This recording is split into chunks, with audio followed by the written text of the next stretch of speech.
And a reminder, there's no public. Oh, there's media, that's nice.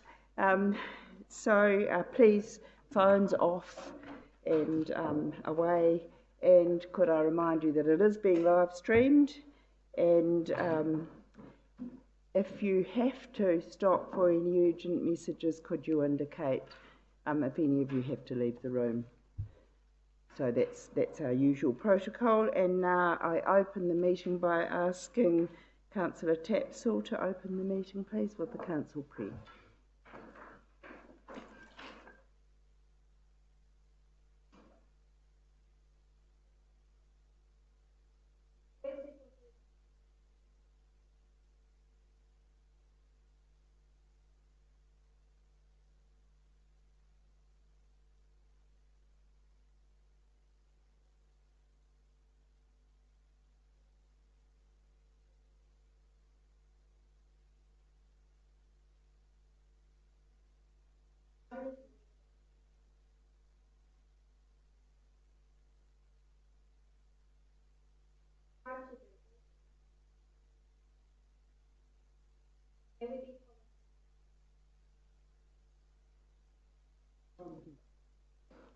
Thank you. And we'll move now to any declarations of interest. There appear to be none. Any urgent items not on the agenda? Councillor Tapsell, and then I have another one. Thank you, Your Worship. And it was I would just like, as an urgent item, to request a verbal update on the housing strategy. It's something that the council unanimously supported as a top priority, and now that we're coming out of the COVID-19, just if we could get a verbal update on where that's at and what our expectations can be for when we'll see a completed strategy. And I certainly must remind all councillors we're not out of COVID-19, and it might be a long time. We're thinking it could stretch out for a while, so we're unsure, uncertain future, but it is an item that certainly JP can give us an update on. But before we get to that item, I understand that there's a significant announcement to be made today, and Stavros, you... And then we'll get the update on the housing.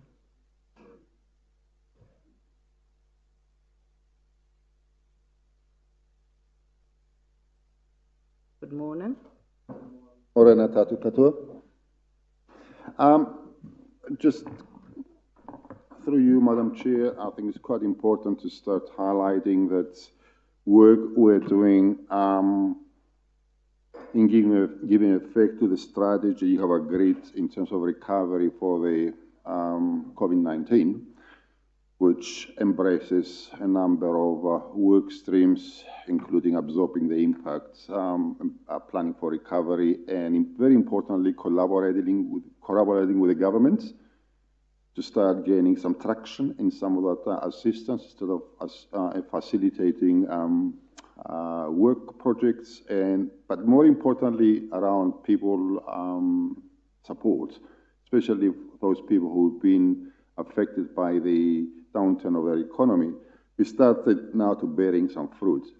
In late March, we were asked to provide some applications for assisted work whereby people who have been affected by the downturn can be utilized effectively towards obviously their employment, but also to facilitate works and activities that were always going to be beneficial to the general community. We've made some applications to that, and yesterday we signed a contract with the Ministry of Business and Improvement and Employment and the PGF to the value of about $1.1 million. And over the next couple of weeks, we'll be initiating the project. The project specifically relates to works on rural roads, improving drainage, removing hazardous trees, improving our general infrastructure in that area. we started setting up a project team centered around our CCO Infracore to become the spine of that piece of work. We've got $1.1 million, which would probably will spend, roughly speaking, on about 40% on removing trees, hazardous trees, 40% in terms of improving our general drainage in rural roads, and about 20% in improving vegetation management on rural roads too. We anticipate to utilize at least 25 people from the MSD who have been affected by the downturn. Infracore will form the spine of that piece of work, and we need to complete this work within 6 months' time. So all the documentation and all the funding applications have been confirmed yesterday. The chief executive signed the contract and had to commence. But I think it was worthwhile for elected members to be aware that all that connection with the government, constructed business cases and applications, especially to help our economic recovery and cushion the impact onto affected parties, in the district, is now bearing fruit. And I think there'll be more on the pipeline for us, to be announced. But that was the first, of the block, and we thought it was quite important for you to be aware of it. So happy to take any questions if you want, but I think it was a good piece of news for us. Thank you. Point one, yeah. Well. Thank you, Madam Mayor. Could you tell me the figure again that we're going to be able to? I just missed the 1.1 million. No, the figure of people. Sorry, people. Yeah. We anticipate that to utilize at least 25 affected people. Yeah. Well, that is good news. So it would be lovely if every committee meeting we could have, or council meeting we could have an announcement. I hope there's more to come. Well done getting the application in. Well done. And now, JP, would you like to give the update? We agreed we'd have it in at this time. Thank you, Your Worship. I think, as Councillor Tapsell said, housing and thriving communities was the key focus or priority for this coming term. So we have been working on the partnerships with Te Arawa, but also with the government agencies who need to support us around the housing issues. So, Council, you'll be aware that we've showed you previously what those core work streams are. So work has continued on those outside the preparation of the strategy. Probably with the COVID lockdown, we've actually had to push one of those to the top of the list, and a lot of effort has gone into the homelessness and homeless challenge. Obviously making sure that those people who had been using the homeless shelter were moved into safe accommodation during that lockdown period. So the staff who had previously been writing the strategy were in the recovery mode and helping MSD and Ministry of Housing and Urban Development ensure that those people could be housed appropriately over that lockdown period. So, the good news of that is that support for them will continue for at least the next 6 months, and the additional support services. So once that had been addressed, we've moved back into a mode working with the establishment leadership group. So this is the leadership group that represents the council and Te Arawa in writing our housing strategy. So that team is now working through that draft document. And as I said, the work streams were pretty clear. It's just making sure that we've got the wording of the document to everyone's satisfaction. So at this stage, we're looking at bringing that draft to you at either the O&M or the SPNF of the next month. So it has been delayed, but now we're just back into making sure that editorially the document's coming together for us to present.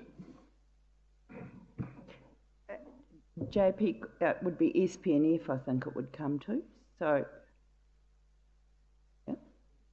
Yeah, it was us just looking at the timing, just because we have made references to it in the consultation. Well, we've talked about housing as being a critical issue within the annual plan consultation document, so yep. Just making sure it's available as early as possible. So it should be to SPNF, but I think we just have to we'll see what availability is like of that document, because it is referenced as far as the housing issues within the consultation document.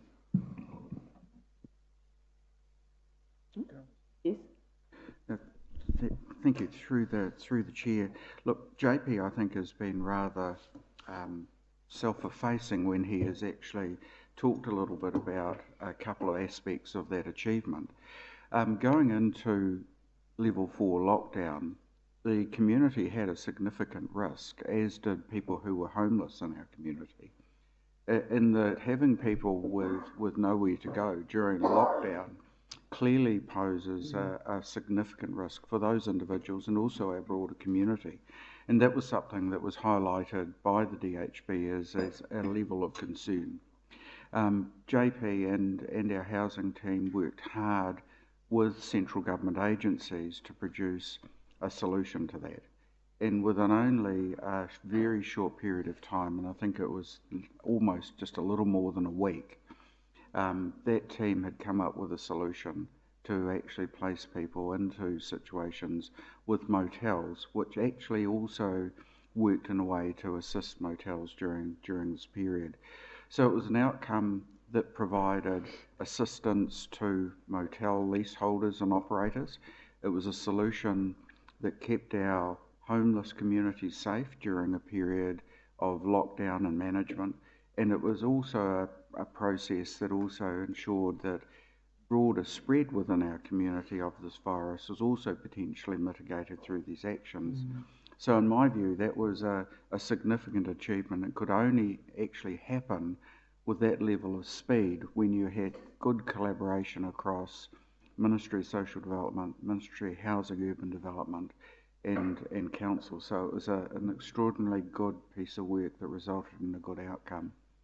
I think also the other thing that he hasn't made comment on is that the submission of the Spade Ready projects, which will be covered a little bit later, we have been well positioned.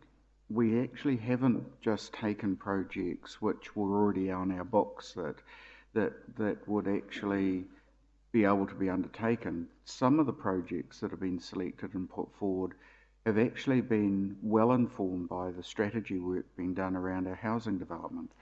We know where our partners and where our community is looking to build new houses.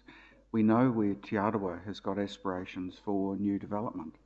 And so therefore what we've been able to do in the Spade Ready projects is to actually put forward projects which we know will work. They'll work for government in terms of a fast outcome, but they will also work for our community. And I think that's quite a significant achievement. It's all outside of the normal strategy, the housing strategy itself, but yet I think the work around the housing strategy has actually informed the sort of capability that we now have got, and we're able to actually see being evidenced in the sort of achievements that JP has actually alluded to. Yes, questions? Yes, thank you, Your Worship, and thank you for that, Jeff. I just want to say that it shouldn't take a lockdown for us to pull finger in terms of housing the homeless.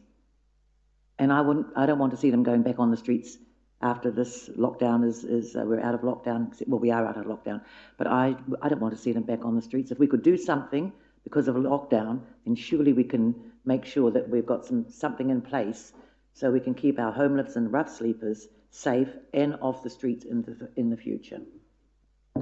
Look, in that the availability of motels only happened because of COVID. So that enabled a response that we didn't imagine prior to COVID. You're right, but the strategy had in it, which is part of the steering group, part of the annual plan, taking out the strategy for feedback, and also now the recovery. So there's a lot of activity about, lots of activity, and many of us may say that's not the right place for emergency housing, but they were housed.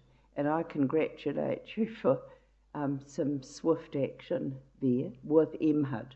So MHUD are engaged, but it never was going fast enough actually. And we take your point. Councillor Bentley, you had a question? Thank you, Madam Mayor. as I read in the newspaper of late, that Megan Woods has assured these people that they're going to be housed until next April. Are you aware of that as a council? And the second question is, at what, if any, cost is this to council? Or the ratepayer, rather? I'm not going to answer a political statement. That's not for us as a council, other than we agreed the partnership with that minister at Toi Ohomai. And that partnership is working through our own strategy. It's for you to answer. Yeah, JP, if you could answer the cost aspect. It's not costing us anything, Councillor.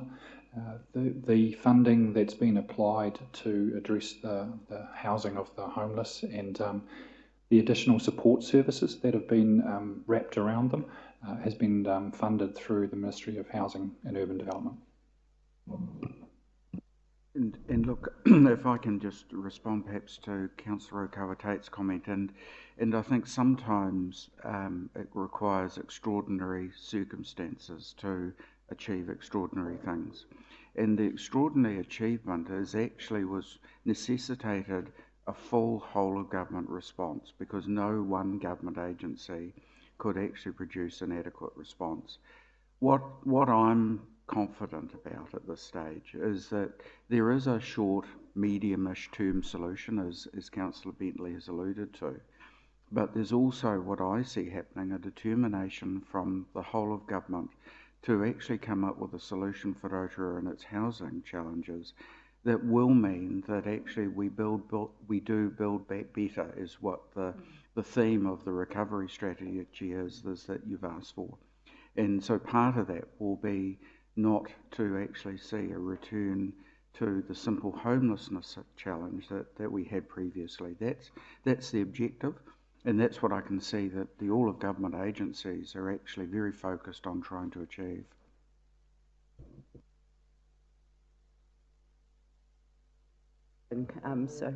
Sorry, Councillor McPherson.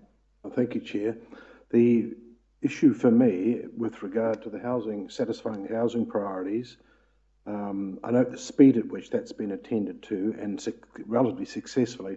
I share Mary Pecker's concern for the homeless, and in 6 months' time, if that's going to be the time frame, I do hope the time is going to be used now to generate a more permanent solution.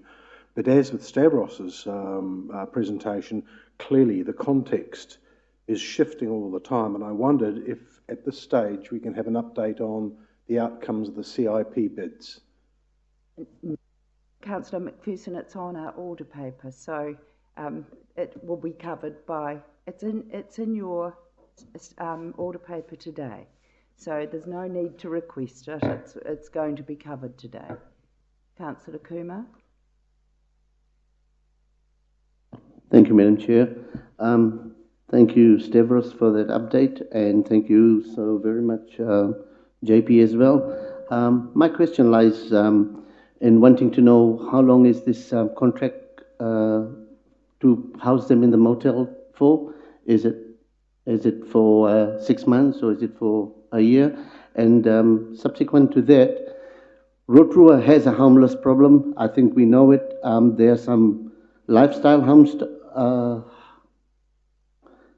There's some lifestyle choices there, as well as some that have been forced due to the economic nature of the last few years. What I'm wondering is, are our numbers increasing of homelessness? Are they originally from Rotorua, or are they coming over here is because we got a better benefit system for them? Councillor Kumar, we covered all those off when the housing strategy was reported through a committee of council. So I'm not taking those questions today. And a contract is between MHUD. It's not a council contract, so it's not for us to answer. I think we've got to not muddle the politics here at our council table. Right, we'll move on now to the confirmation of council minutes of the extraordinary council meeting on the 19th of May. Do I have a mover and a seconder that the minutes of the extraordinary meeting? Moved, seconded, Councillor Yates. And all those in favour, please say aye. Did you have a question, Councillor Bentley? I did, thank you, Madam Mayor.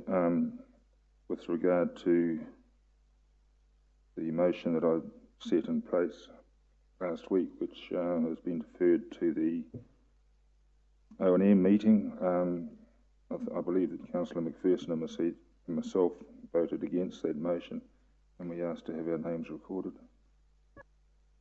I'll speak to that and I'll get Una. We've checked. Una, would you like to speak to that? Okay. You've got to make it clear that I'll speak from the chair. You didn't indicate through the chair that you wanted your vote recorded against. So we'll check the video, but you must do that so that it's recorded at that time.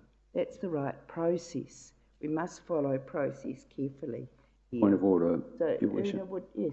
I think Councillor Bentley's referring to his vote on your procedural motion. Yeah.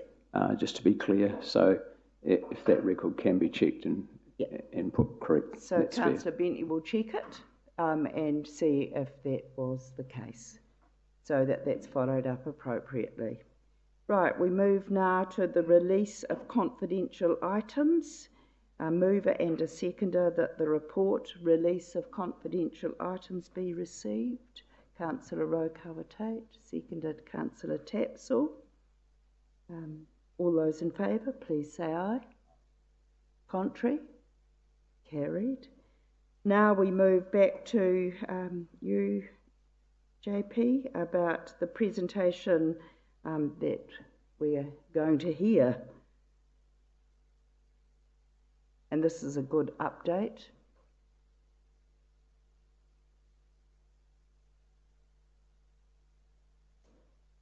Thank you, Your Worship. Really thought it was important for us as we move forward just to give you these regular updates on where we're up to around recovery planning and what actions are underway. So obviously you've heard the announcement around the additional funding for employment, but I'll just take you through a number of other sort of key bits of information that are coming together around the recovery plan at this stage. So councillors, just to remind you, these were the key strategies you agreed for us to build our recovery focus around, so that intent to build on Rotorua's unique strengths, create that confidence within the business community to support investment and those emerging sectors that need to be a sort of a new string to the district's bow, work with business leaders, so that's the process we agreed with Rotorua Economic Development, leading a steering group and sector groups to look at innovative strategies moving forward to address particularly those impacted sectors. Critically, the next one then is also to position Rotorua around the resurgence of tourism, so obviously one of the most affected sectors within our local economy, and wood processing, a key plank of our economy as well.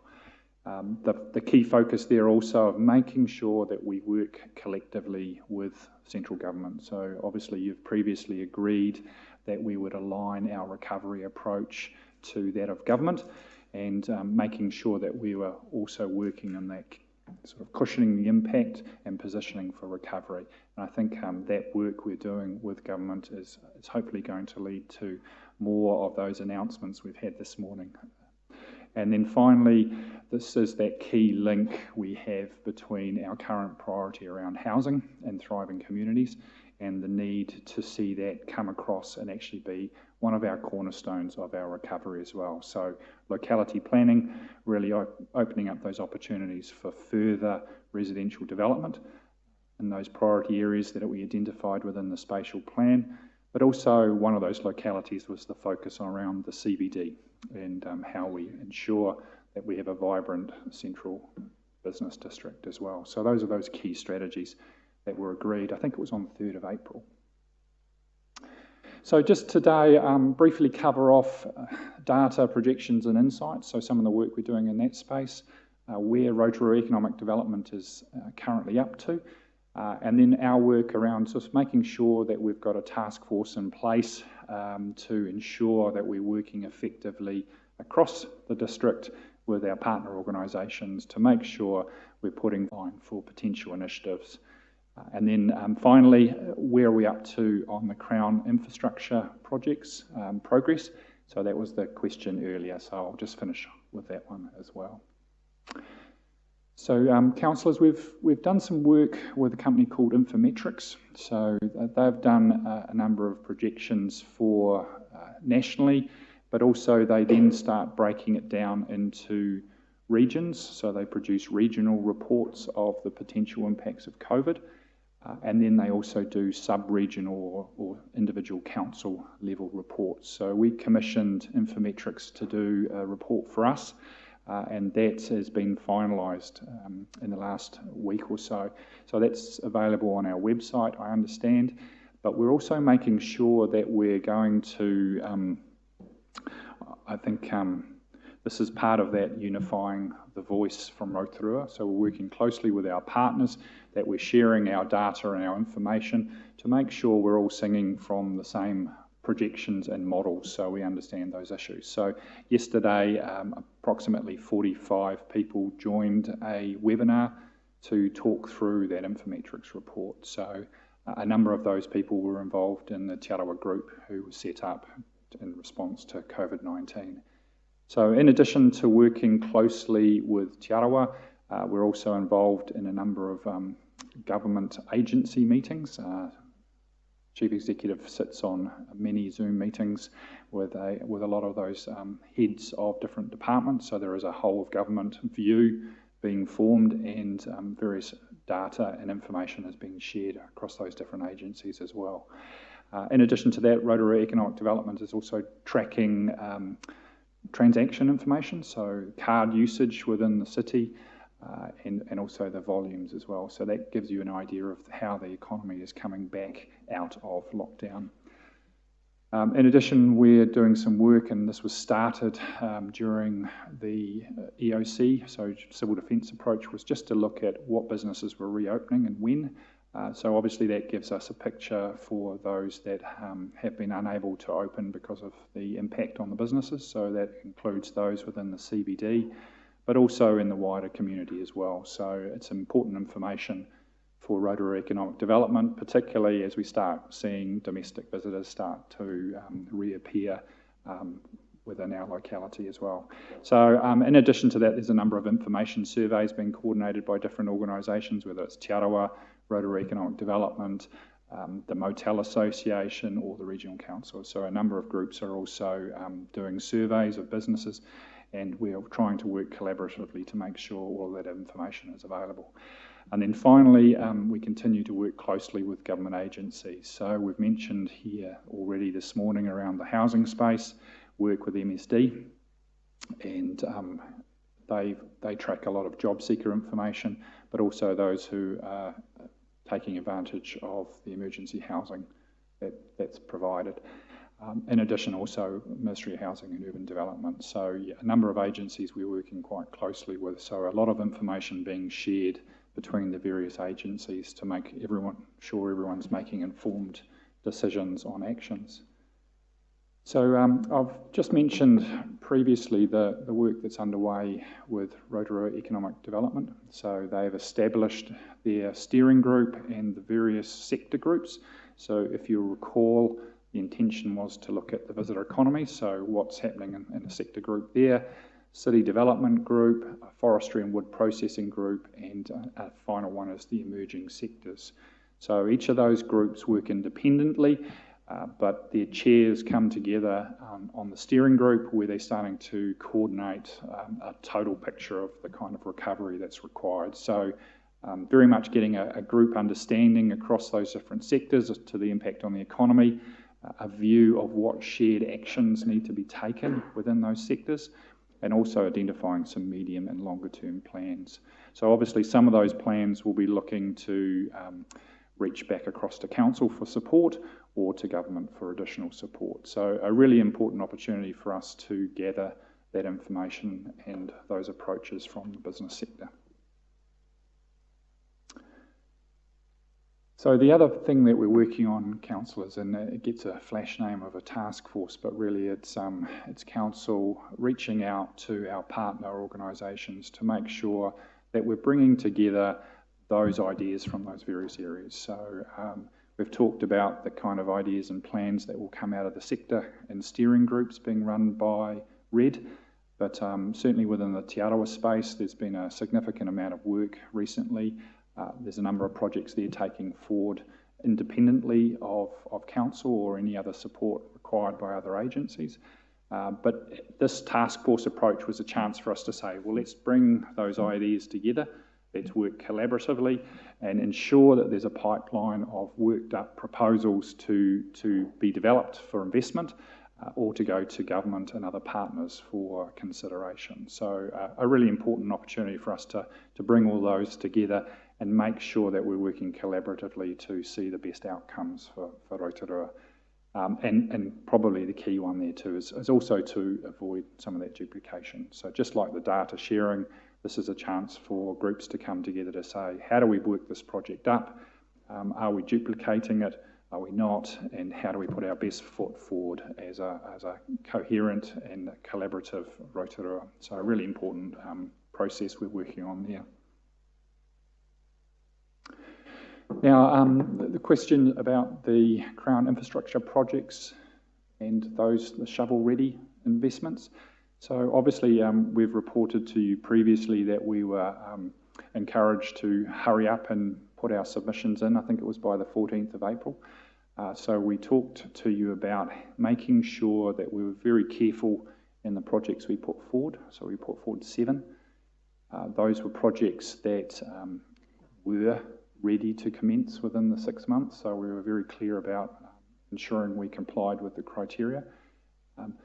There was overlap with work we had undertaken within the housing space. So it was really valuable that we had had a number of projects that were underway prior to COVID that we could look back towards and say, actually, these would support the district's recovery as well as addressing other issues that we already had. So those were submitted in mid-April. Now, my understanding is the Crown Infrastructure Partners program were quite overwhelmed by the levels and numbers of applications. So well over 1,900 were received. So it's a significant amount. Since mid-April, as they've tried to review those projects, we've had several requests from either the Provincial Development Unit mainly to provide additional information on our projects. So I think across the country, the application process yielded a picture of what those projects are, but there certainly were a number of outstanding questions that we needed to answer off just to provide some additional clarity. Some of you will be aware that there has also been a discussion around whether changes were required in the RMA to fast-track projects. So we were asked if we would see any benefits from our projects being considered for fast-tracking. Our response when we were asked in the last few weeks about that was no. We did not believe there would be any additional value seeking a fast tracking of our projects. So again, most of our projects have been based on relationships, particularly with our iwi partners that have been developed and those initiatives developed over a number of years. So we felt that it was appropriate to maintain the current levels of discussions and not to see the need to fast track any of those processes. So that was really important message for us to communicate there. So I think then the last point, and it cuts to the question that was asked earlier in the meeting, we have made the long shortlist for all of our projects at this stage. So government has advised us last week that our 7 and the additional 8th project, which was the one submitted by TPK, which we supported for Kaingaroa Village, was also through in that last 802 projects. So our 8 projects are included in the 802. So councillors, that's the update for you. Happy to answer off any questions. Thank you, JP. And certainly in the response phase, there's been an enormous amount of work between government departments and between council and calls coming in, and now we've got a community brimming with ideas too. So they might be feeding them to you as councillors. And the recovery phase, lots of ideas, and I suggest that you forward those to Red, for consideration. You don't want to lose them. It's a bit like the ideas shop, so put the ideas there and someone else will run a filter over those, not a political lens. And also Regional Council is going to brief on some of their initiatives, so I'm going to get a briefing about where they're at, because this strange time we're working collaboratively with all of government response really, including Regional Council. So well done getting ours in there. That does show that we've got some skin in the game here with success over our funding to date. So there may be some questions. Councillor McPherson, Councillor Donaldson. Yes, if I could work, thank you, Your Worship. I can work backwards through your presentation, John Paul, much appreciated. First one is any indications, with this feedback from the CIP group, is there indications of a timeline decision? I ask this, and it's not, once again, it's not political, because so much of what I say gets redefined as political, and that's inappropriate in my view.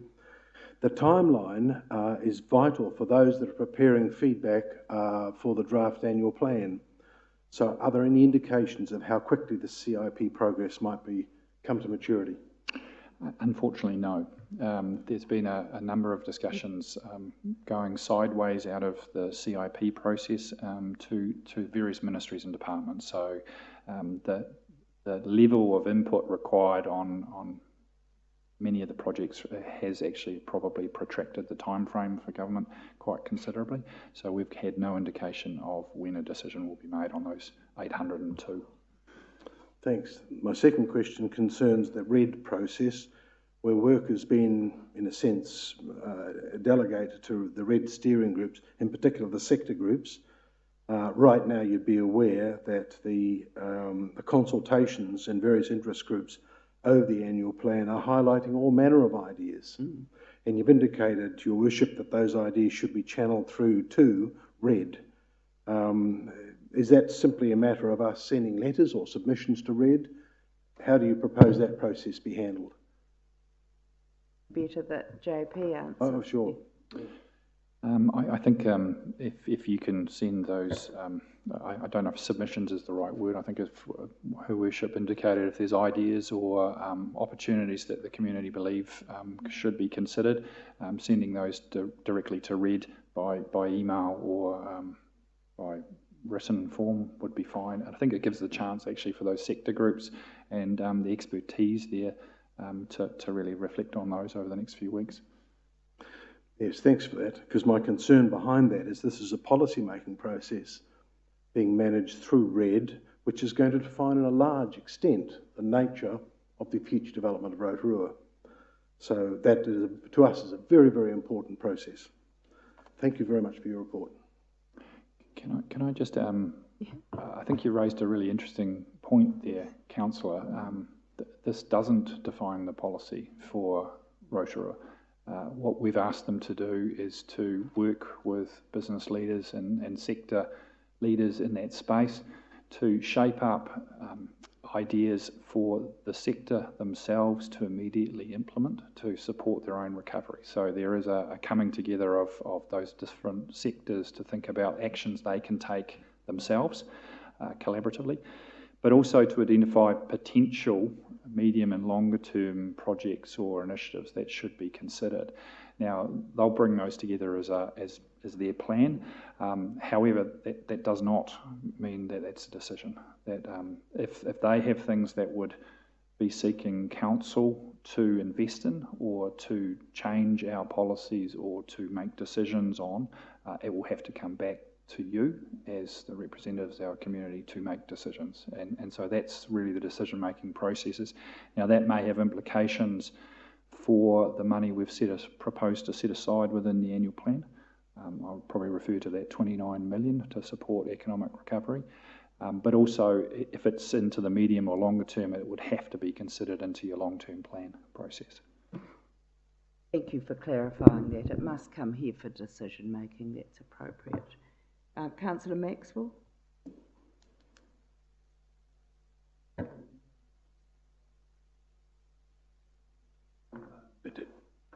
Presentation, JP, and and look, bouquets for all the projects having made the long list. I think that's tremendous. 7 projects out of 1,900. Actually, my one was regarding people out there in the community who are coming forward with possible good ideas that, and you say to put it through to the red group. Is that because all the project groups are there to consider it? So just an email will get the cordial going. No, appreciate that. Thank you. Various means, we're swamping them. Emails, messages, poking on Facebook. Their ideas they want to have considered. And I'm seeing the CE respond to everything that I've just moved over.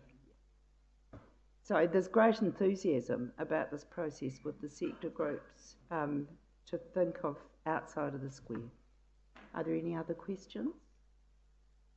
Thank you for that. Oh, Councillor Wing. And Councillor Rotorua Tate. Sorry.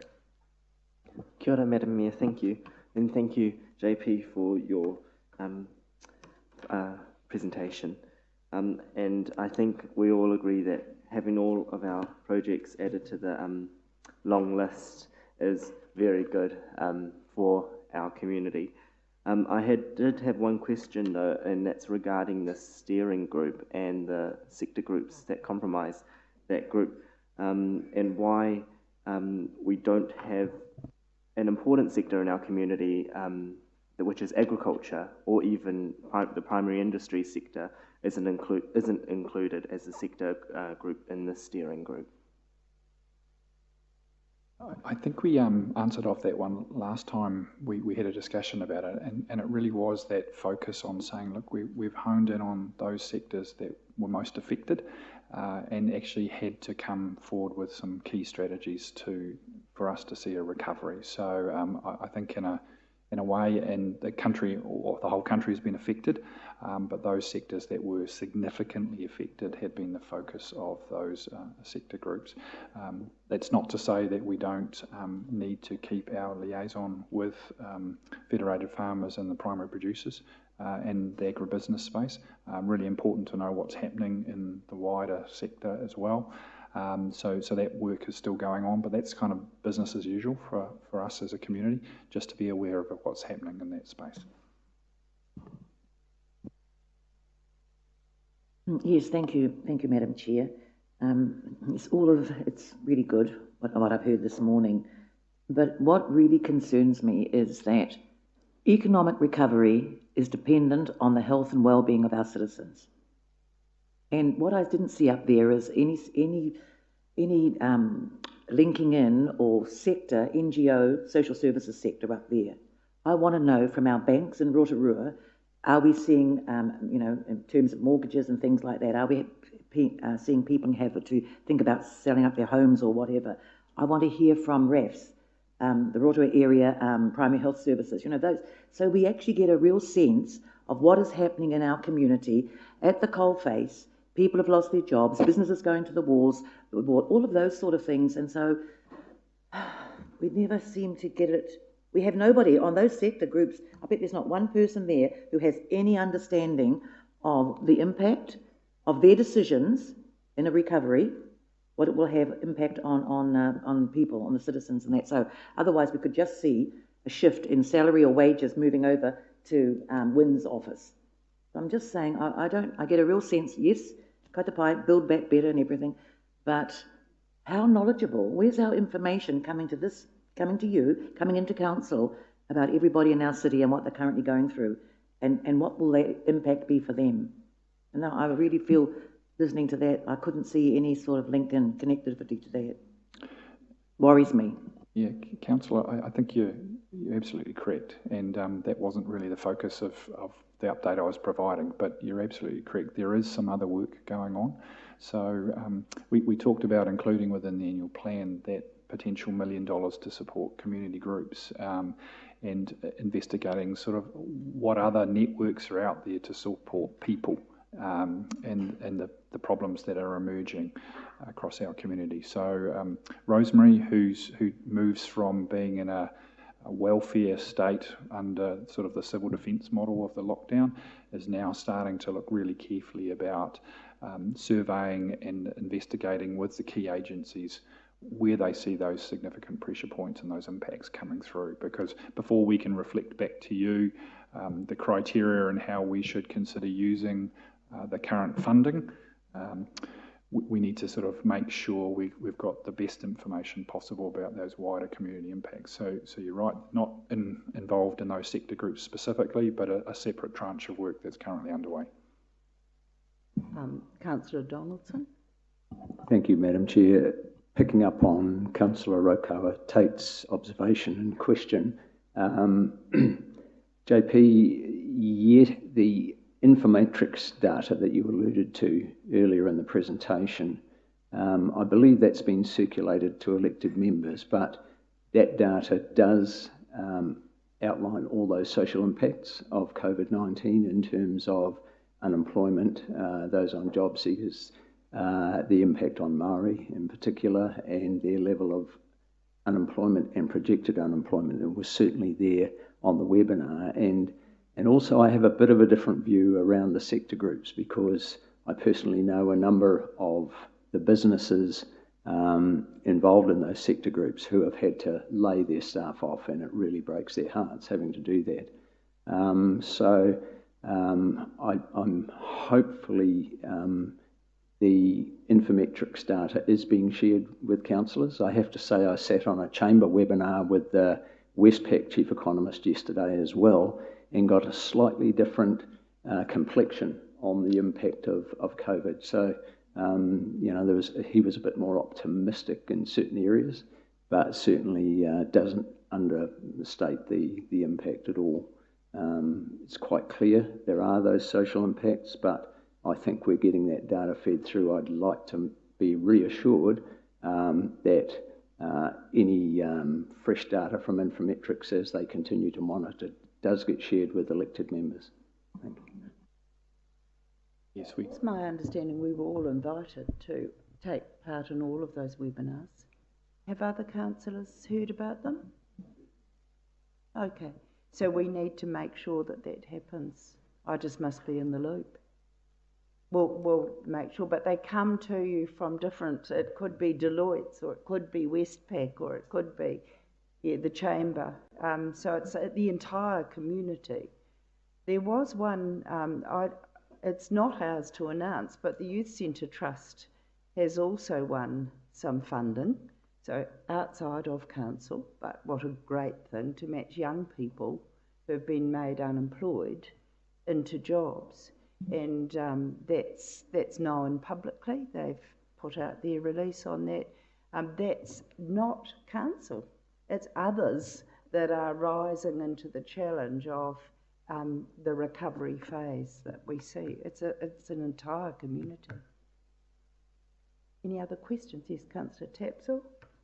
And then a subsequent, a question. Thank you, Your Worship. Through you. JP, I just wondered, because obviously we're focusing on sectors, but we also have a lot of young people that are now looking at a very scary future. But we have a lot of resources and knowledge currently on hand as council. So you may recall that last year a group called the Rotorua Youth Voice surveyed 147 students, of which 72% said they needed more involvement. So I just wonder, we've got that document there, can we bring it back to the forefront and see what the issues are that they were looking at? Because having a youth careers program and also help for the vulnerable were one of the top 4 things that those young people wanted. So just a little plug in there to not forget that we do have a wonderful group of young people that have done research on what they want for their future. So as we look forward into what our businesses and our sectors want, we also need to bear in mind what our future employees and business owners within this community may want us to. So please consider that as well. Could you just clarify, JP? It's a good point, but we had Pūtaki Nui as the strategy that was brought to us, and that's how the Youth Centre Trust got their funding, through the youth speaking themselves. So it is linked up. Yes, Your Worship. There is and again, this is the network about us not trying to duplicate work being undertaken by others, but to make sure, and I think it does go back to Councillor's question early. At the very least, we need to make sure that we've got that communication and that data sharing across the different groups. You know, there was a lot of work done through the Te Arawa group to check in on whānau and make sure that the level of support was there and an understanding of some of the issues that were being faced. So again, it's that information sharing, and is an agency covering this? Have they addressed it appropriately? Where does the council's responsibility sit within that network? It's also part of the conversations that the Chief Executive and I have been involved in when you get the data sharing from the different government agencies. You know, the report back by police on their information that they're seeing. The obvious ones are obviously MSD that you hear back from, but there is a wider set of well-being implications that we just need to make sure that we're aware of, and also aware of the groups that are working in that space. And for many of those groups, they're in distress as well. So that's also part of the important linking in of some of these groups are working additionally hard because of the pressures, but equally they've lost funding or they've got members who can't participate. So there is a lot of stock take even on our wellbeing network of community groups that needs to be undertaken. Yes, thank you, Madam Chair. I'll just be brief. Look, thank you for that. And it is about, obviously, grow the economy, etc., but it also is absolutely about growing people. And we've got to make sure that the people aren't just an afterthought.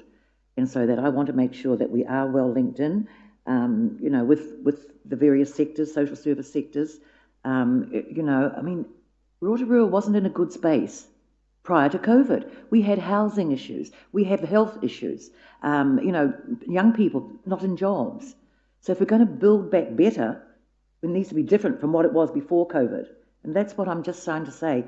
I support the recovery strategy, absolutely.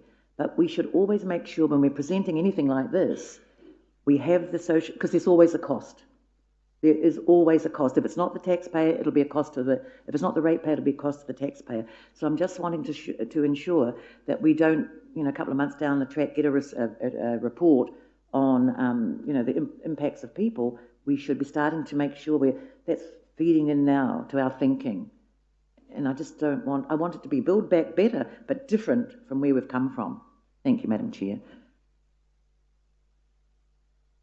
Through the Chair, look, I completely support what Councillor Okawa-Tate is saying. I think one of the important things to remember is that there's a tendency at the moment to think that potentially the pandemic is behind us, and therefore we're returning somehow to a business as usual state.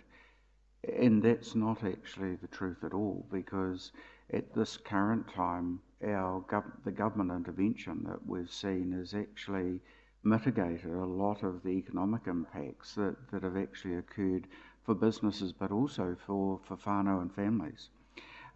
One of the things that we're acutely aware of, and we've actually emphasised in the recovery strategy, is that we need to be closely looking at where the trends are starting to go in the term before us as to the broader social impacts on individuals in our community, and be very aware that we need to be ready to respond as we're actually seeing those trending in adverse ways. The work that's been done to date by JP and the team is really preparing for that.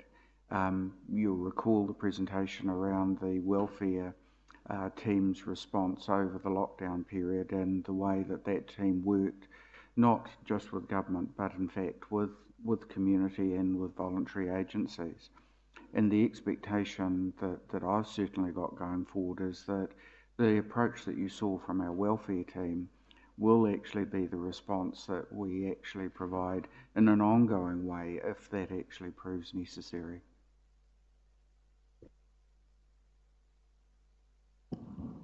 Thank you, Madam Chair. And through the Chair, JP, thank you very much. But just wanted to talk to something that fellow Councillor Tanya Tepsel had mentioned, and that was in the youth space as well, and what had happened last year.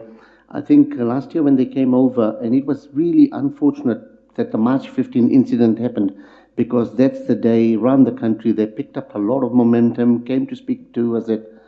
The one thing that I got from the message that had come over here, before I started to see them being rebuffed, retold what to be, and they slowly started to move out of the chambers from here. So when I went down and spoke to quite a few of them, one thing I gathered, and from what I heard over here that day, was that they wanted a voice.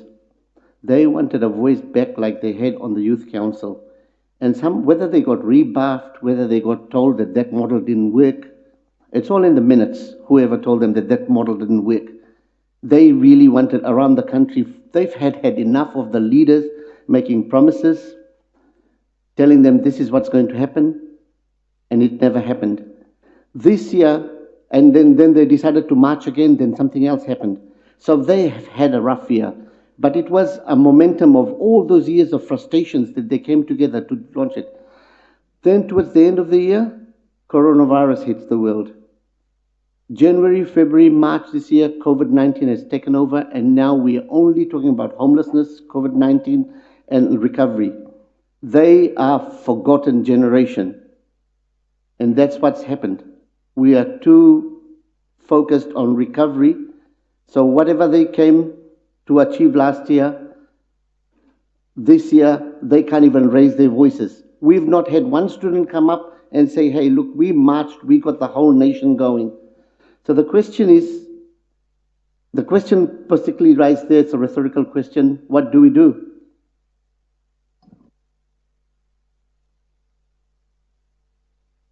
I think, Councillor, you're referring to climate change. Obviously, that was the march. So those issues of resilience and adaptation are in the Pūtake Nui strategy that was developed by young people. But it's how we pick that up as a council is your question. And again, it comes back to the previous councillor's statement. We had many of the same issues before COVID-19. They're the same issues around climate change and resilience were there before the focus moved to COVID-19, and they will be there long after COVID-19 is gone. So we are still working on that climate action plan, and I think it's important to also remember that even the focus on ensuring that from a community we build back better, I think the same perspective needs to be carried forward with how we respond from a sustainability and a climate and an emission perspective and a build back better environment as well. So the need to change that focus and the reasons why people were talking about climate change and resilience last year are still critical to decisions we take in our responses to COVID as well. They have to be central to that as well. So I think that is not being lost, and even some of the actions that we're proposing will have to go through that lens of how do we improve sustainability, how do we improve sustainability, how do we improve those emission things.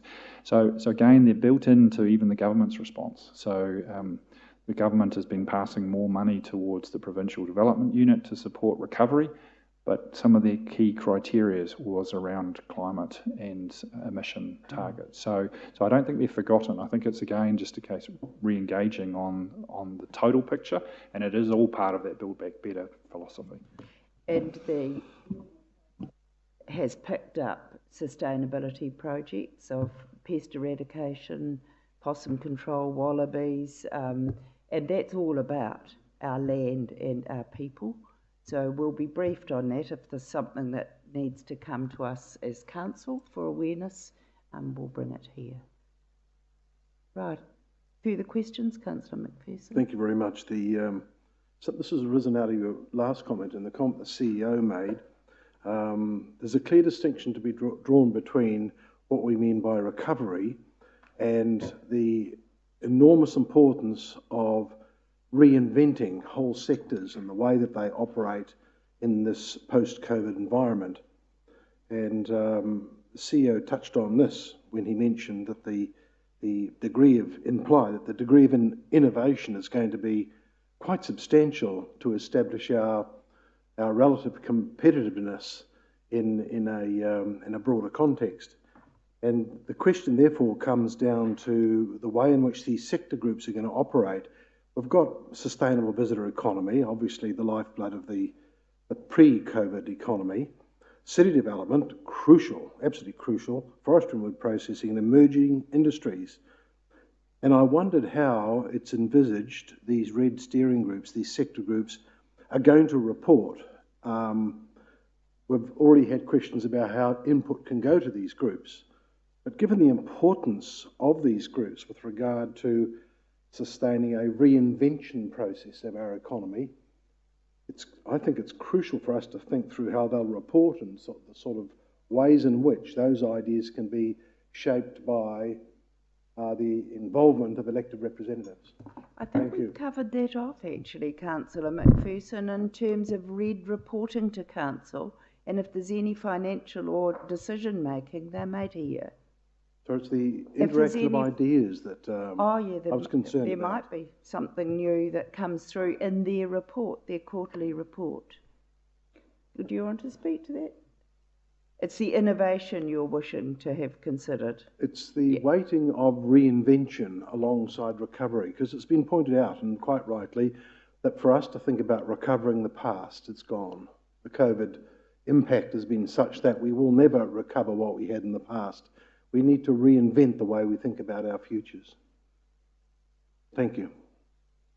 Look, through the chair, the only comment that I would make is that our economy and our employment is built on the basis of many small, medium, and large businesses. That's really what our economy comprises.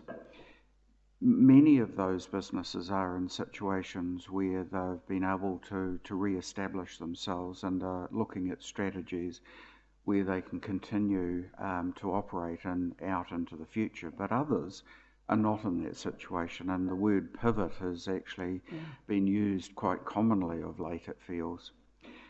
One of the things that I can see in the RED process is that we as an organisation don't have the power to direct or to affect major change directly with businesses. What we can instead try and do, and what the RED process is trying to do, is to set a climate or an environment that encourages innovation and development and supports it, as opposed to trying to directly intervene or to influence the nature of development. So the task is, how do you create an environment of optimism? How do you create an environment of information that encourages innovation? And how more broadly do we create a climate that supports businesses out into the future for themselves to actually undertake that pivot? We're hearing from the sector groups a lot of discussion about transformation and the things that the sectors themselves can do, which really doesn't involve council in many instances. But in other areas, such as the inner city, there are discussions about how can council play a role to shape a different inner city in the future. And there's many people starting to actually discuss what sort of things and what sort of roles could council take. And so that's really where the sector groups play a key function, and we are certainly acting as a collector of those sort of ideas, concepts, notions that people are saying this is what council could do to actually create that climate where innovation and development actually could occur. Ultimately, the decision making, as JP's already said, will come back to council for that. I'm going to move on, because we have signed off as a council collectively the Build Back Better strategy, which is the recovery strategy. We'll look forward to reports quarterly through RED. Thank you, JP, for the update. We're moving on now to the staff report, And the first is the recommendation Pukewatua Street Parking Building Terms and Conditions Amendments Required. Do I have a mover and a seconder to receive the report? Pukewatua Street Building Terms and Conditions Amendments Required be received. Councillor Donaldson, seconded Councillor Yates. All those in favour, please say aye. Aye. Contrary, carried. Thank you, Jocelyn, for being here. And I see Kurt was here before too. So, oh, sorry, Kurt. We're distancing. Thank you, Jocelyn, for the overview. Tēnā tātou e hui hui mai nei tēnei ata atua tahi ka tukunātua au aku mihi ki a koe. Kia koutou katoa ki a koe mō tō karakia, hei hoki nei tō tātou huinga I tēnei rā, kanoi aku mihi ki a koe hoki e Steve. Kia tātou huri rauna I te ruma. Just wanting to bring forward today this report that will provide information on the upgrade of our Pukewatua Street building and the amended terms and conditions that we're wishing to bring forward today. So we're seeking a resolution from Council to endorse the amended terms and conditions for the building, following a review by both our team and Tonkin Waits, our lawyer. Council's, sorry, first page, please. Oh, me, sorry, didn't know how that works. Ka pai. So just a bit of a review. An upgrade of our building has been undertaken. Tompkins Wake, our lawyers have been engaged to undertake a legal review of the terms and conditions. Our agent, Council's agent iPark, will take over the day-to-day management and operation of our parking building from the 8th of June. But our parking policy and fee setting remains with Council. We've also, through this process, reviewed our pricing structure and reduced our parking rates in the parking building. So with the Pukewatua Street upgrades, what we've done is we've improved the technology in the building. So licence plates are now able to be read by the cameras that have been installed, and this leads to ticketless entry and exit when you're coming in and out of the building. We've also looked at new permit options to replace the leases, concessions and proximity cards. So we're now just going to have one form of permit, or it'll have different forms, but we'll be calling them permits moving forward. The floor layout for the building's been revised to allow permit holders to have the bottom floors, and as you move up in the building, there'll be casual parking available in the top floors, and this is similar to other parking buildings nationwide. There are other planned improvements that will be completed by August, which include our improved CCTV cameras, as well as security, for security and better lighting. A fresh coat of paint's also planned for the building by August this year. Wanted to talk through the amended terms and conditions. So we've got, there's some specific places where our terms and conditions were amended. One is with reference to leases. So leases and, yes.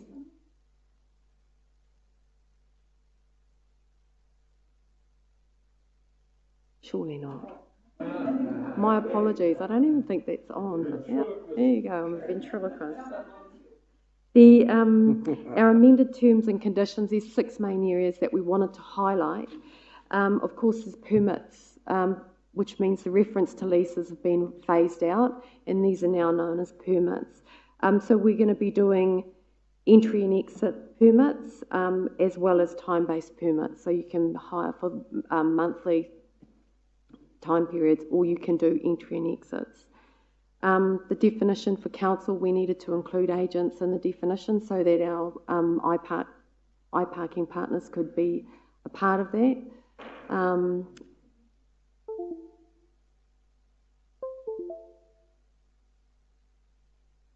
So the introduction of includes now a reference to parking charges and what that's defined as. We've also put through a change to the abandoned vehicles, because these references have been removed. We have the power under the Local Government Act to do this, to take away abandoned vehicles. When we're looking at the tollway charges, these have now been included so that we can make tollway charges part of the storage of the cars when they're taken away, can be included in charges to people. And of course, immobilising. So if we can't tow the car, then we can immobilise them. Normally that would be done via clamping, but there are other methods of immobilising the vehicles. So you've all got the report in your council packs. We've got a recommendation. Obviously the report's been received, but we need a resolution from council to approve these updated terms and conditions. And so now at this point, we'll take any questions.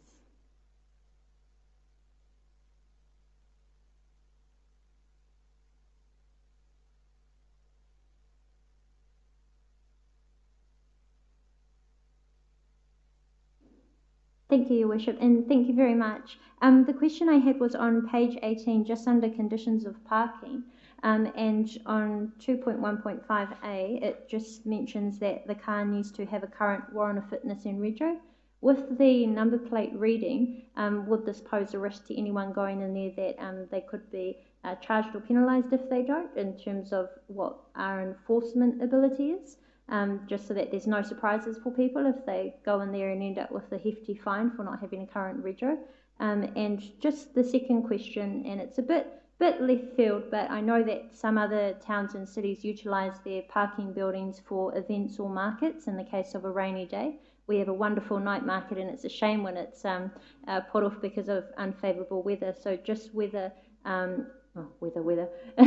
just whether that would be an option in terms of the current terms and conditions of use in future. Sure, Morena, everybody, and thank you, Councillor. I think the answer to your first question, as far as the warrant of fitness and registration is concerned, is that it's exactly the same risk as posed by bringing any vehicle into town and parking it on the street.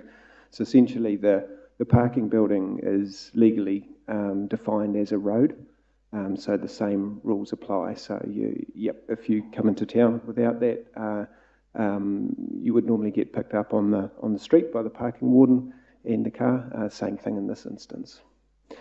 In regards to your second question, yes, I know we have held a few events of sorts. I think the Bike Festival was the last one where we utilised the parking building, so that it is always possible.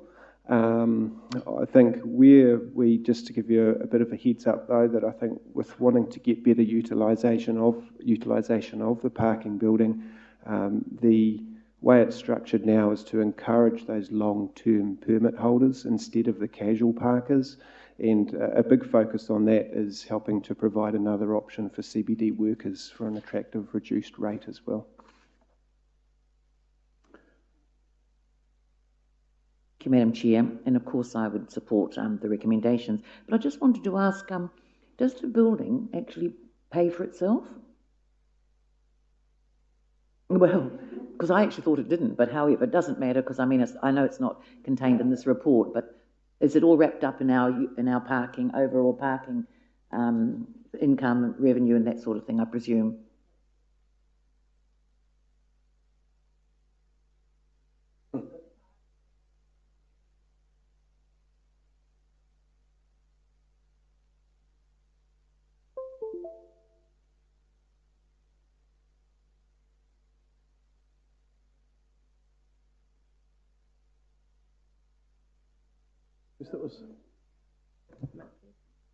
Yes, thank you for this report. It's a lot of it's fresh news for me, and it was made it very interesting reading.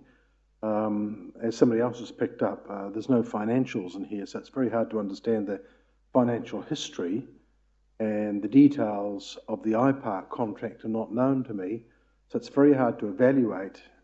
For example, there's a statement on page 15, it's never reached its full potential. It's hard to understand that without having the financials and the iPark contract in front of me. And I don't get a sense of how the overall patterns of demand have changed and how they relate to overall capacity of this building. So I'm having read this and enjoyed reading it, I'm left with these other questions, which at the moment are also disconnected from the other fairly controversial policy issues around parking. And there could be a case here for putting off further consideration of this until we look at the full picture on parking on the 4th June meeting of O&M. So my question, I suppose, is how can we possibly make a sensible decision about this without the financials, without the details of the iPark contract, and without relating it to the broader policy issues around parking, which are currently quite controversial? Thank you. Well, I have to say that's why we call officers to give us reports before we make decisions. The terms and conditions, Jocelyn, can you cover off? Are they going to increase occupancy or hold it at about the same? Well, so our hope is that what it will do is attract more of our CBD workers into the building for longer periods, and that will, with the refresh, that we'll be able to provide further information moving forward. I would just note that these are the terms and conditions that we're asking to be approved today. So we're not asking to change the contract in any way or make any amendments to the contract. We're simply wanting to ensure that when we reopen the building, our terms and conditions are appropriate and we're able to operate the building and enforce parking and collect the fees. Thank you, Worship. I'm happy to move part 2 of the amendment. I think it's a good tidy up of the terms and conditions. And my only comment would be the payment regime, the pricing for the parking can be changed at any juncture, including when we discuss the notice of motion at the O&M meeting. We can make a recommendation at that stage.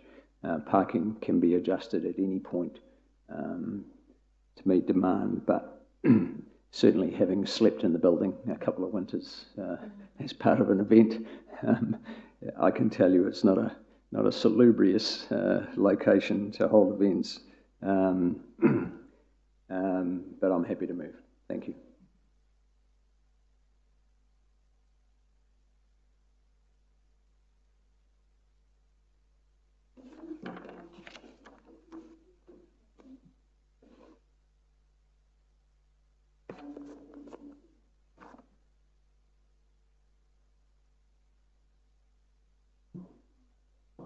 My mic. All those in favour, please say aye. Contrary? Carried. You abstain, and you wish that recorded. Thank you. We move, thank you. Oh, you're staying there for the next one. The lakefront presentation on the lakefront project. Thank you. We'll let you swap around. Welcome, Rob. Right, yours again. Morena tātou. We've got an item that's coming up in confidential, and we thought it would be a really good idea at this point to bring through an update on the Rotorua lakefront development for our councillors this morning. And so just a reminder, we've got the Rotorua lakefront project. We received Provincial Growth Fund funding of $40 million towards the project, and it's been underway now for just over a year. Welcome, JP.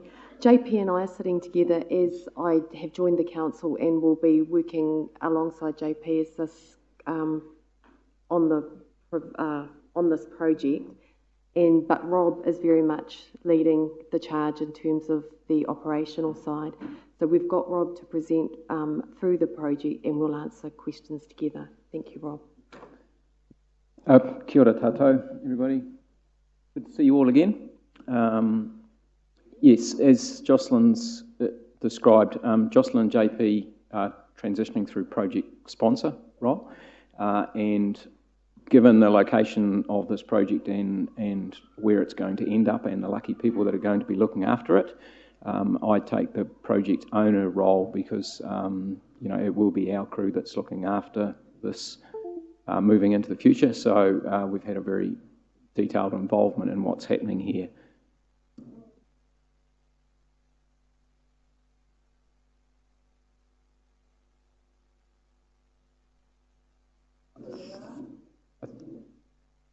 think it's just the air conditioning kicking in or the heating kicking in. I hope. Is that part of the 1.7 million upgrade? Thank you. Through the chair, I'll carry on. So just to refresh everyone's memory, the master plan for the lakefront was developed through the 2018 and running into 2019 period that we then used to put to the provincial, to MB, to get the Provincial Growth Fund support. It centres around a scalloped boardwalk on the lake edge, which is in the top part of the image, and then a linking of the lakefront better to the village green and in turn better to the CBD. The key features were around actually making it a very pedestrian-friendly area. So removing Lakefront Drive, which was between Memorial and Lake Road, and creating a series of pathways and terraces on the old lake bed through there. Turning Memorial Drive into Memorial Plaza, so it's a larger area with a whole lot of extra facilities. Doing work down to Tanakai Street, and then a significant development to link the lakefront better with Ahinimutu at the western end or the left-hand side of the picture that you're looking at. So what I'll do is I'll work through some of the design stuff, and then actually, no doubt people will have seen that things are actually underway, and we'll go through some sequencing of what's actually happening down there. So the construction for the lakefront has been split into stages.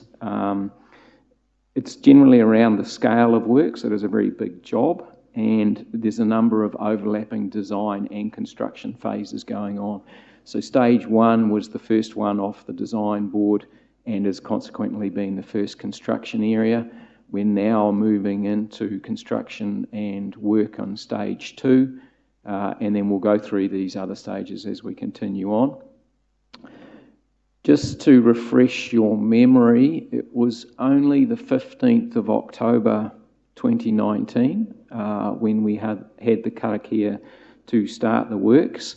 The application to the Provincial Growth Fund went in August 2018, so about a year before this, and then after consideration by the Provincial Growth Fund and support, we went through a sort of a 10-month period of design, engagement, and getting things ready to get underway. So the construction period for stage one kicked off at that blessing on October 2019 and is due to continue right through until March 21. We went through a comprehensive procurement process for that piece of work with an expression of interest and then a number of requests for tender. The successful tenderer was Hebs Construction.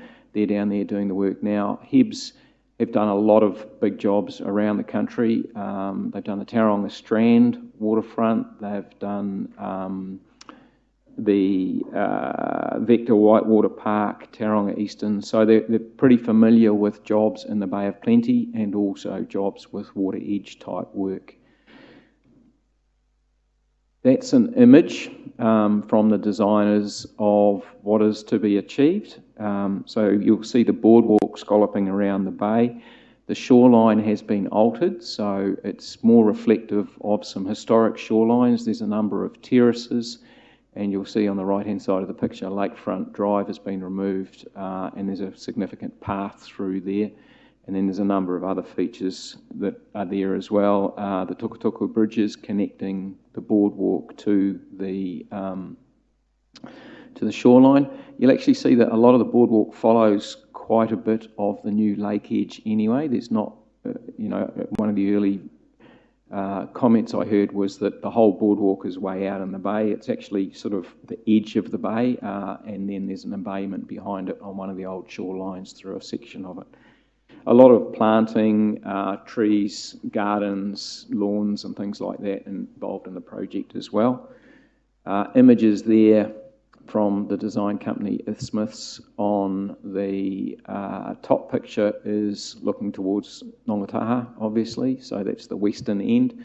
and the bottom picture is on the eastern end. So the boardwalk actually travels from a sort of commercial end in the west across to an ecological, more reflective end in the east.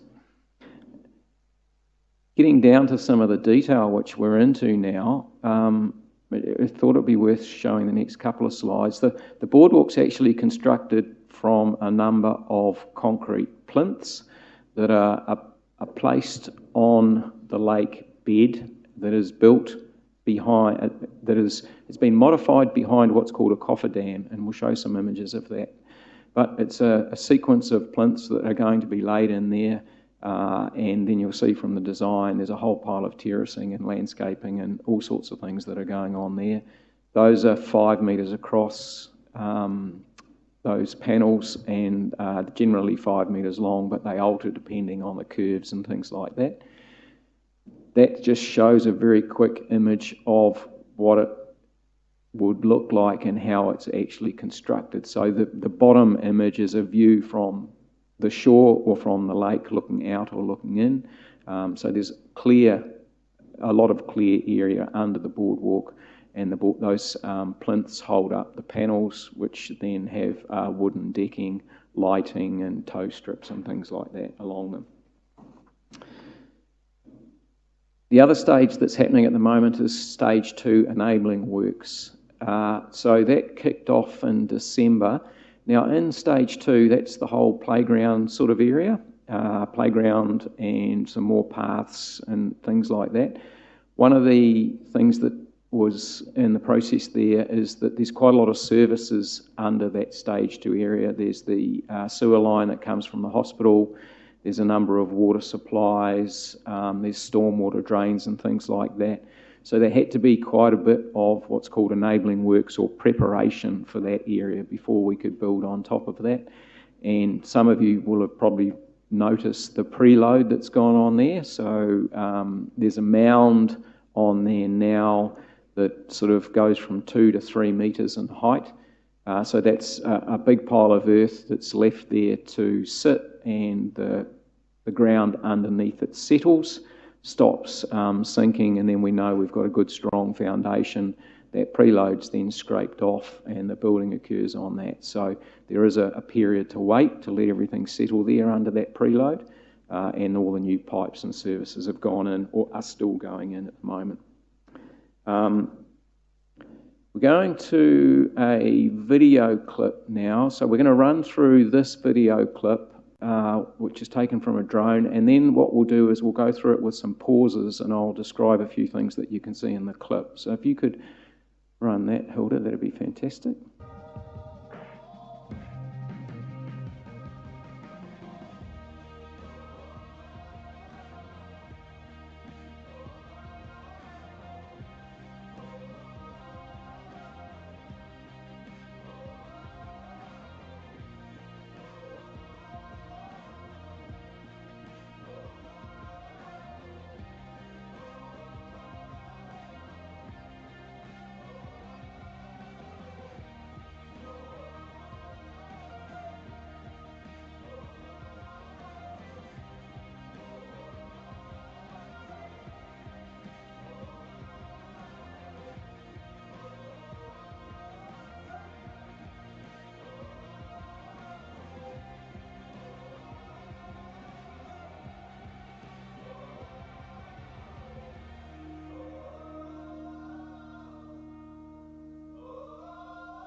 Thank you. Now what we'll do is we'll just go through that again. It's only a minute long, but we'll grab a few points where we can stop it.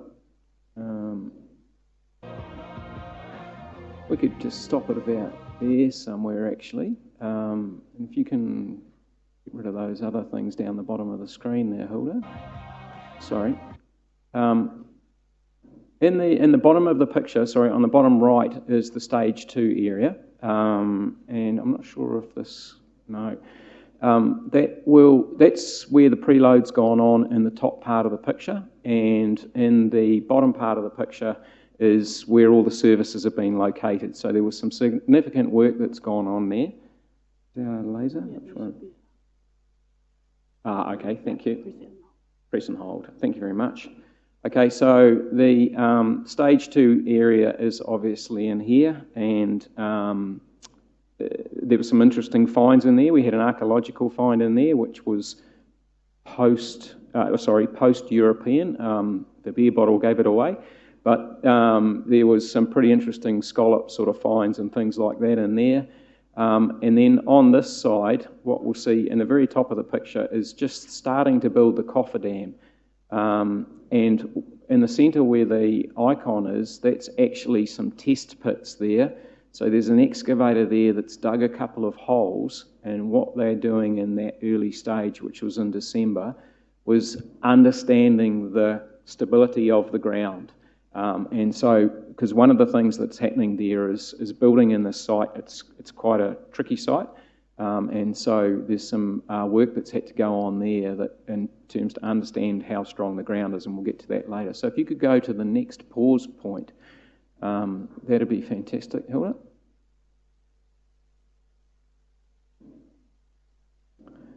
Okay, so what we've got here is we're now a month later, and you'll see on the left-hand side of the image the cofferdam which is being built. Now the cofferdam is sheet piles, so it's a whole lot of interlocking steel piles that they drive down with the big 40-tonne crane that was there, and they're creating an artificial dam. They pump the water out from behind it, and then they're working in that area. So this is the same way they did the Tauranga Strand. So you basically push the lake edge out temporarily, do all your work inside it so you're not creating a whole lot of sediment and environmental issues and all that sort of stuff. And then when you're finished, you pull the dam out, the water comes back in, and you've got a fancy new lake shore. Okay, if we could go to the next one. Thank you. Now this is the Waitahi Stage 2 site. As I said, they've discovered some interesting things here.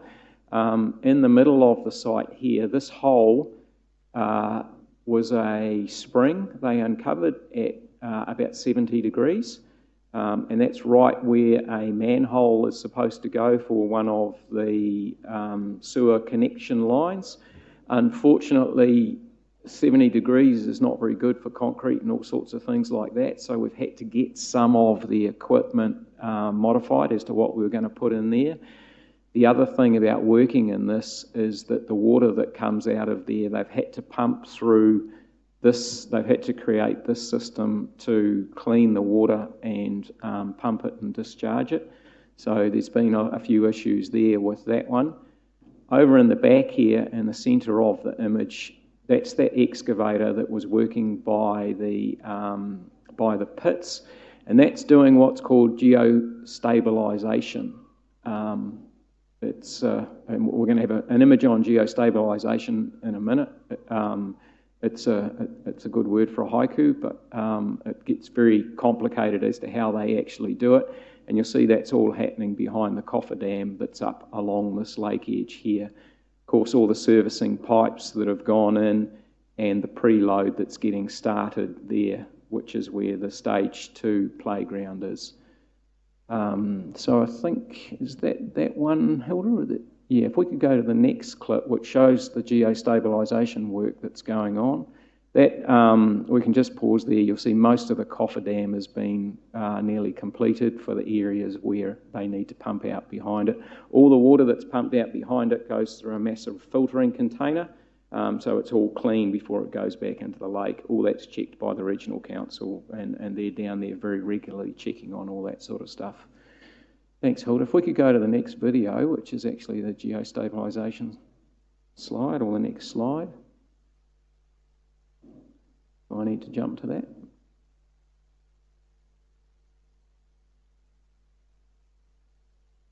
The third video slide, that one, thank you.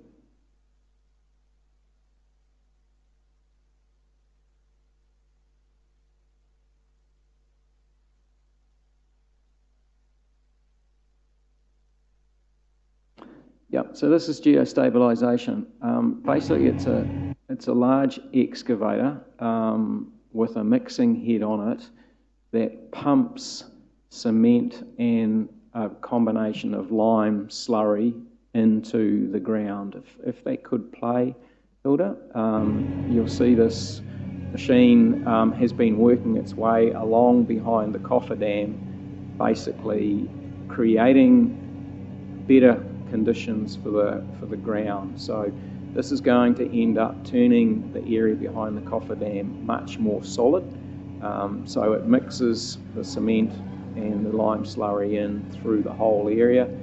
That basically gets left for a month to set hard, and then some more excavation continues before those concrete plinths are laid down, and then we have a nice strong footing for the boardwalk and all the other lake edge work that we're doing, all the terracing.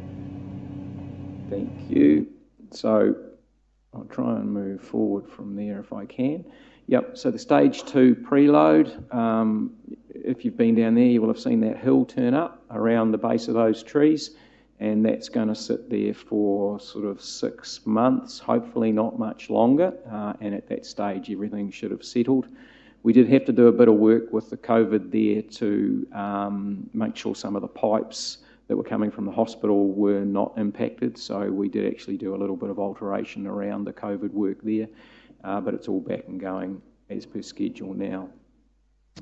Now what we're getting to, and is the subject matter of the later agenda item, is the stages based around the edges of the village green. So that's stage 4, which was Memorial Plaza, stage 3, which is the terracing between the lakefront and the village green, stage 2, which is the playground area once the enabling work and everything is settled, and stage 2A, which is the end of Tutanakai Street. So there's an image looking from over the sort of, I suppose if you were standing well out from the top of the Novotel and looking in a east-northeast sort of direction, you'd see across the playground and then out across stage 3 and looking to stage 1 in the distance. The playground's got a number of features in it. It starts with a basketball court on the left-hand side of the image, and there's a whole lot of play rings with humps and hollows. There's a variety of rope structures, swings, basket swings, climbing sort of things. This went through quite an extensive engagement process with local kids through the library. We ran the designers ran almost a 2-month process with local kids in schools to understand what they loved about getting out and playing around, and these have all been incorporated in the playground. It will extend right across into the volcanic playground, where some elements of the volcanic playground are getting used as well. Stage 2A, Tutanakai Street, is a path down Tutanakai Street and the associated landscaping with it. There's a toilet block that will be going in as well. We'll be potentially coming back to council with some procurement work on this toilet block. That's got a very highly spec'd all-access toilet in it. We're not probably going quite to what's called the changing places spec, but it's a very highly spec'd and well set out accessibility toilet with lifts and all sorts of things in it to help anyone be able to use it. And then 6 unisex toilets in that block as well. Stage 3 shows the terraces a little better and the main pathway, and stage 4 is the development of Memorial Plaza. So the areas in there that are associated with the RSA memorials will be retained. There is actually the opportunity for further memorials, potentially for other conflicts if they wish to celebrate. Hopefully we don't get any more conflicts, but celebrating past conflicts. On the left-hand side of the image, closer to the lake, it links in with the memorial toilets, and there's a significant amount of new parking in there. The final slide, just in terms of where we're going from here, once we get the ring around the village green done, which we have linked all together because they're similar types of projects, we'll be working up into stages 3A and stage 5, which is the important link to Ahinimutu, and also the commercial end of the development and understanding what the needs are of the existing commercial operators and who we might get in there as future commercial operators. So there's been some very low-level concept design sort of work done for that, but we've still got to get into any detailed design or further work for that western end. So that's where we can finish that one. Thank you, and happy to take any questions. It's also good to see the progress again, and it was great to see the sound shell come down. It was an eyesore sitting down there for so long, but we know the difficulties around that. So open for questions now. Councillor Donaldson. Thank you, Worship. Through you, Rob, just a couple of questions. The first one's a very minor one. Just the height between the water surface and the boardwalk, is it going to be navigable for paddlecraft beneath that from the beach area or not? And then it will be? No, it won't be navigable. The construction it's quite a tricky construction the way it's been built because of wave impact and things like that. And there was some thought about potentially having it slightly higher, that you potentially get into fall from height issues, and having people under it because it's 5 metres wide. It was considered that that's probably some safety issues with that. So it is actually intended to be low, and there probably will be signage on the outside of it for kayaks and things to say, don't go underneath. That's Thank you for that. Sort of discussions we've had. And my second question was just around jobs on this project. So are you able to give us some sense of how many jobs have been supported working on to date, and how many going forward, and for how long? I've actually just fired a text through this morning to Veros, our project managers, and they said there's currently about 40 full-time equivalents working on the 2 sites. There will be more kicking into stage 1, especially as the boardwalk plinths get laid and the carpenters turn up for all the other work than that.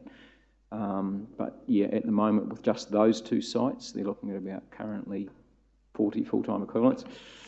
Once the combination of 2, 3 and 4 get going, I would, because that's sort of it's not all happening at once. There is some sequencing in there. I would expect, but it also has landscaping and all sorts of things. So an estimate of 15 to 20 full-time equivalents added from that sort of work. Councillor Yates, and then Councillor Bentley. Kia ora, thank you. Through you, Madam Chair. Kia ora, Rob. Thank you again for this. I'm really excited about it. I just noticed in the Stage 4 Memorial Plaza, you've identified 69 parks there. How many in total across the whole of the lakefront rebuild? We haven't finalised the parking in Stage 3A and 5 yet. The intention is there will be no less than what we have at the moment. There may be some composition changes around coaches and things like that, because we certainly know in the commercial area that there's issue with coach parking availability. But the intention is that there will be no less public parks on the Tutanakai Street, Lake Road 3A area and Memorial Plaza than there is through there at the moment, and we hope to have some more coach parks. Great, thank you. Well, I have a question about, Councillor McPherson. Simple question. Thank you very much for the presentation, Rob. The potential deferment of Stage 2A, that's to allow some flexibility in budget positions. Care to address that? We could do that at the agenda item where we've got that discussion. I'm happy to have that. And the public excluded. Thanks very much. I have a question about the interesting unearthing that you're finding. Have we got Ben Manley going to depict some of the stories there for future? Because Whakaui is showing some amazing photography of that site in the past. Are we capturing that story somewhere? There is a full cultural overlay going to be happening on the site as part of the next layers of landscaping, I suppose. And we have cultural monitors as well from Whakaui who have been involved in all the projects and the archaeological type of finds. We haven't actually had a real archaeological find. Unfortunately, the finds have been hot springs, beer bottles, and actually some really old pipe work, which was completely unknown to our records, which has caused a bit of an issue. Some late 1800s pipe work.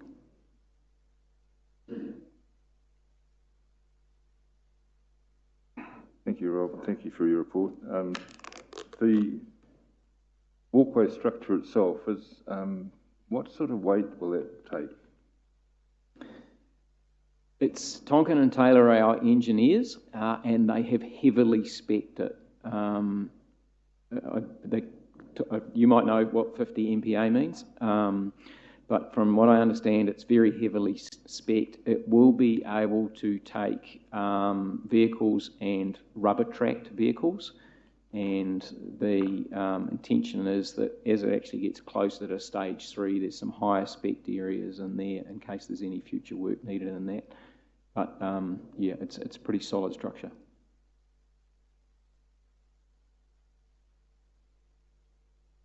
Over it, or I've got no idea. From what I understand, yes. Okay. Yeah, it's a very strong concrete. Thank you, Madam Chair. Thanks for the report. Now, where am I going to have my glass of Sauvignon Blanc for brunch on a Sunday? Where's that going to be? Where's the restaurant? Or have we? Surely we've got one or two. Thank you. Look, I got the side way look then, Councillor. So as I say, we're finalising the concepts for 3A and 5. So that was where the commercial investment footprint is intended. So you can see there is the placeholder buildings that were part of the initial concept. So they were nothing more than placeholders at the moment. So there is still some work underway as to replacing the current offices that are there for the attractions down there. And again, the sort of the placeholders there show where potential commercial building will go and the cafe and restaurant options there. I'm sure I wasn't being flippant actually when I asked that question, because so often people say to me, where can we have a nice glass of wine or go on the lakefront? We're all crowded into Eat Street, so it's really, for some people, it's quite a relevant question. A lot of people forget about Sulphur Point too. You're able to park down there and have your cup of tea. Councillor Donaldson and then Councillor. Thank you, Worship. We might need to lift the liquor ban for that glass of Sauvignon Blanc, unless it's in the cafe building, I think. And look, I'm not surprised at some old pipe work. I know Rick and I were down there for LTP consultation, and we had a massive sewage overflow to brighten our day while we spent it down there. But I think you've answered this in previous presentations, Rob. Just the cobblestones that have been removed from the lakefront, they have been repurposed or used on other projects, haven't they? Yes, as best we can. The ones that there's some were concreted into the roadway, they couldn't be removed. But the ones that we have removed on the eastern side to date, a lot of those went to Hinimutu, and then another group went to a train place in Thames.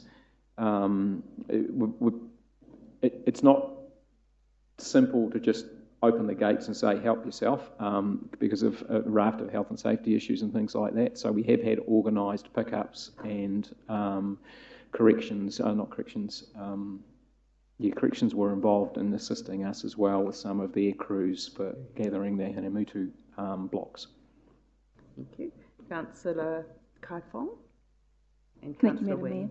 Mayor. Just a question around the aesthetics. So on that slide 20 with the boardwalk, and then you've got the water coming in underneath, how do you then maintain the area where currently, all the lake weed kind of just gathers around the shore when the water comes up onto the beach? So how are you going to keep this area aesthetically clean and tidy and also with the birds that used to be there?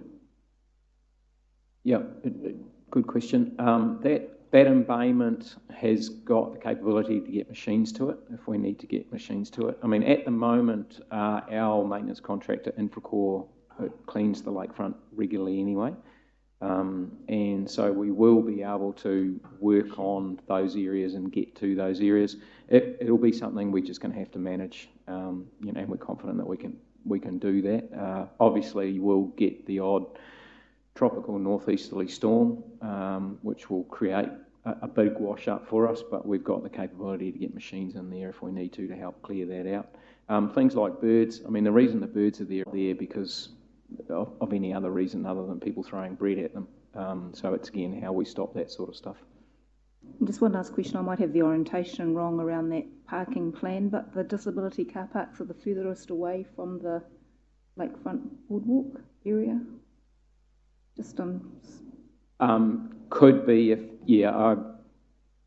I'll need to check that. I mean, that sort of stuff we could easily, we can easily modify with because it's sort of the last part of the job, and we'll check that out. And I'll find out from the designers if there was a particular reason from that, but I would have expected them to have been as close to the public toilet as we could get. Right, thank you. Councillor Wang. Thank you, Madam Mayor, and through you. Thank you, Rob, for your presentation. I had just a few questions. First one was regarding the new trees that will be planted. Is there a preference towards native trees to encourage native flora and fauna? From my understanding, yes. I can't remember the exact makeup. We have favoured natives. There are, because of the diversity that's required and what actually grows there, I think there are some exotics, but the vast majority of what's going in are natives. And there will be more trees planted there. During this process, we've had to remove some trees. The net result will be there will be more trees back there than there was before we started. Awesome. My second question you actually answered earlier regarding the sediment that was going into the lake. It's really good to see that it's being filtered before it's being pumped into the lake. My third one was, I think we have a really big opportunity here to create a really, I guess, an innovative green space, on the walkway on the shore. Is there anything that we're doing, kind of to encourage, whether it's solar powered, I guess, toilet blocks or things like that? Certainly the Ismith, the designers, have been looking at a variety of low energy consumptive sort of things. I mean, there will be lighting on the boardwalk, which is very low level LED type things like that. I'm not aware that there's been anything associated with the toilet block in terms of whether we're trying to solar power that. Again, it's a little bit of a harsh environment down there as well, so we just need to manage that balance between sustainability, not only from a carbon or energy sustainability, but actually looking after the equipment that we put in there. But there's still, we've still got opportunities to consider that. Thank you. Looks like. Did you have another question? I just saw your fingers going, right. Councillor Kumar, sorry. Madam Chair, thank you very much. Thank you, Madam Chair. Through the Chair, just wanted to ask you, Rob or Jocelyn, there was a blessing done in October last year before stage 1 started, and I remember that morning was quite a good blessing and good presence there. Just wondering, as we enter into next stage, does that continue, or is that the first blessing and until the right at the end.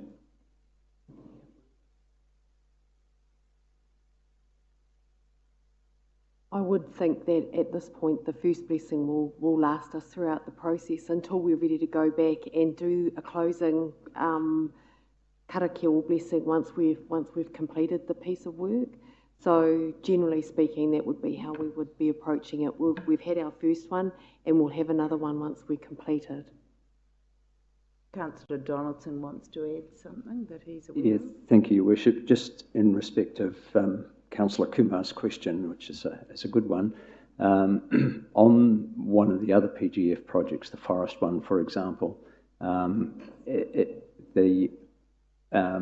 guess the whole management of blessings and openings needs to be coordinated with MB because of the PGF involvement.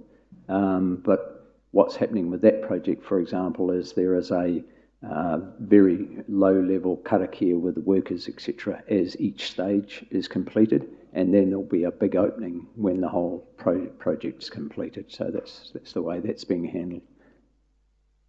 There might be different projects, though, but yeah, they're different. Thank you. And I think at the same time we need to put out the story that the TLI for Rotorua, the Trophic Level Index, is best than it's ever been. I'm seeing people saying that the water's same old dirty water, which is a bit of a myth that we should bust from the Te Arawa Lakes Working Group. Thank you. No more questions, and thank you for the report.